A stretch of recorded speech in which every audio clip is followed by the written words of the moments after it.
Shalom, perkenalkan nama saya Narisa Amelia dengan NIM 218611076. Di sini saya akan mempresentasikan tugas mata kuliah metodologi penelitian yang berjudul Deteksi Plagiarisme Tugas Kuliah dengan Latent Semantic Analysis. Yang pertama yang akan saya bahas adalah rumusan penelitian, yang kedua tujuan penelitian, yang ketiga manfaat penelitian, yang keempat latar belakang, yang kelima metodologi penelitian. Yang pertama rumusan penelitian, yaitu bagaimana mendeteksi plagiat atau pemiripan tugas kuliah berupa dokumen teks menggunakan metode Latent Semantic Analysis. Latent Semantic Analysis sendiri adalah sebuah metode untuk mengekstrak sebuah tulisan dalam suatu dokumen dan kemudian mengaplikasikannya dalam perhitungan matematis. Tujuan penelitian yaitu untuk merancang sistem aplikasi pendeteksi pemiripan dokumen teks. Manfaat penelitian. Sistem ini diharapkan dapat membantu sebagai bahan pertimbangan dalam melakukan pendeteksian pemiripan dokumen teks. Yang kedua, dapat mengetahui persentase pemiripan antara dokumen asli dengan dokumen yang akan diuji.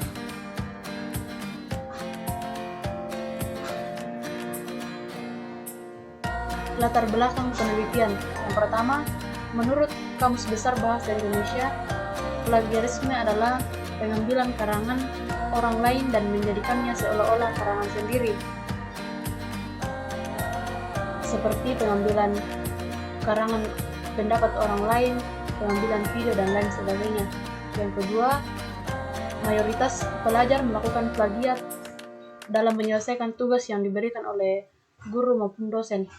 Yang ketiga, dibutuhkan sistem pendeteksi tugas mahasiswa. Tugas siswa berupa aplikasi pendeteksi berbasis web. Kita masuk ke bab 3, yaitu metodologi penelitian. Yang pertama, waktu dan tempat penelitian. Yang kedua, bahan dan alat penelitian. Yang ketiga, jalan penelitian. Yang keempat, flowchart penelitian. Yang kelima, jadwal penelitian. Waktu dan tempat penelitian. Tempat penelitian dilakukan di Universitas Kristen Indonesia Toraja, khususnya di Fakultas Teknik Informatika. Waktu dimulai dari bulan April sampai bulan Juni tahun 2021. Bahan penelitian. Yang pertama, melakukan observasi. Yang kedua, melakukan wawancara. Yang ketiga, studi pustaka dari beberapa jurnal terkait yang bersumber dari internet. Alat yang dibutuhkan dalam penelitian ini yaitu berupa hardware dan software. Hardware terdiri dari laptop Windows 10 dan beberapa perangkat keras komputer lainnya, dan juga menggunakan handphone sebagai alat bantu. Software yang dibutuhkan yaitu XAMPP, Visual Studio Code, browser Google Chrome, media jaringan berupa lokasi internet, dan basis data.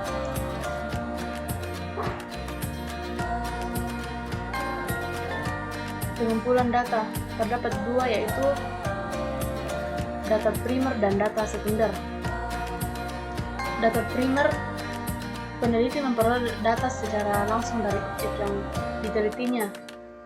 Yang kedua, data sekunder, peneliti memperoleh data dari beberapa dokumen yang berkaitan erat dengan objek penelitian yang bersumber dari internet.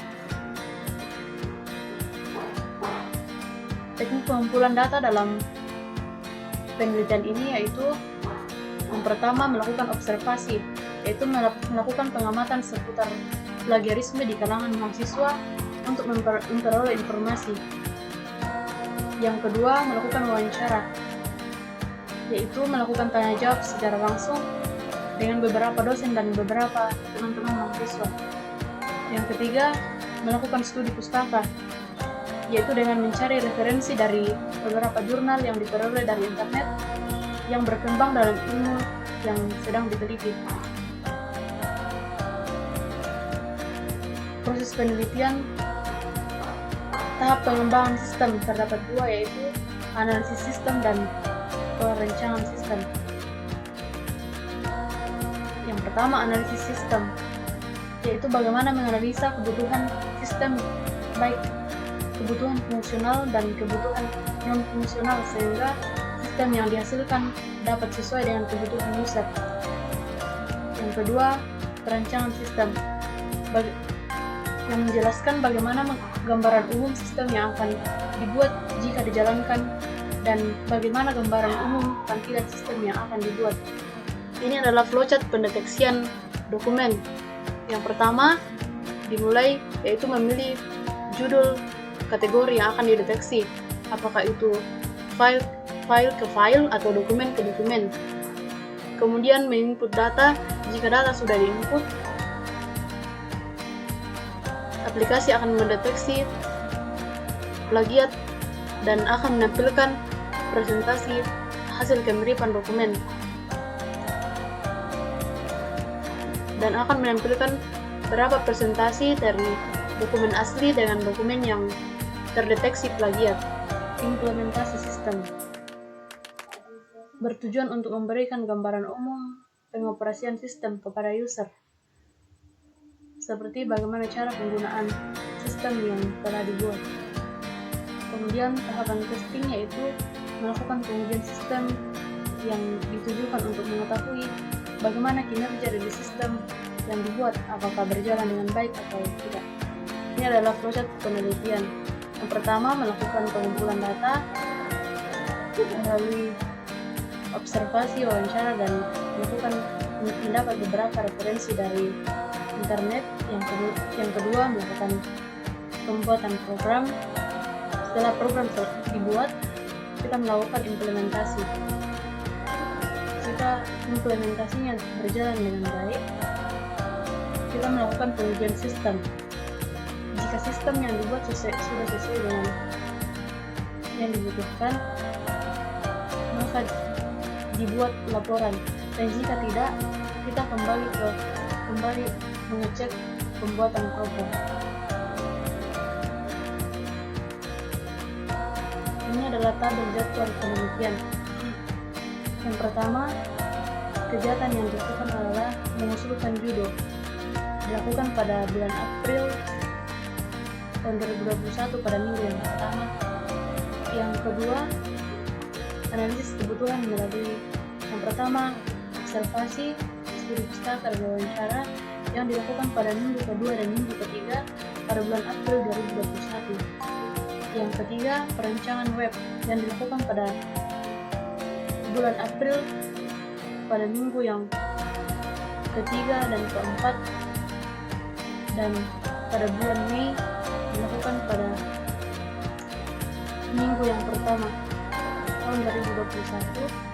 Yang keempat, pengujian dan implementasi yang dilakukan pada minggu pertama, minggu kedua, dan minggu ketiga pada bulan Mei 2021. Yang kelima, menyusun laporan yang dilakukan pada minggu ketiga, keempat, dan minggu pertama dan kedua pada bulan Juni 2021. Yang keenam, melakukan pengumpulan tugas yang dilakukan pada minggu keempat pada bulan Juni 2021. Demikian hasil presentasi saya. Jika ada kata-kata yang kurang berkenan atau kurang mengerti, mohon dimaafkan.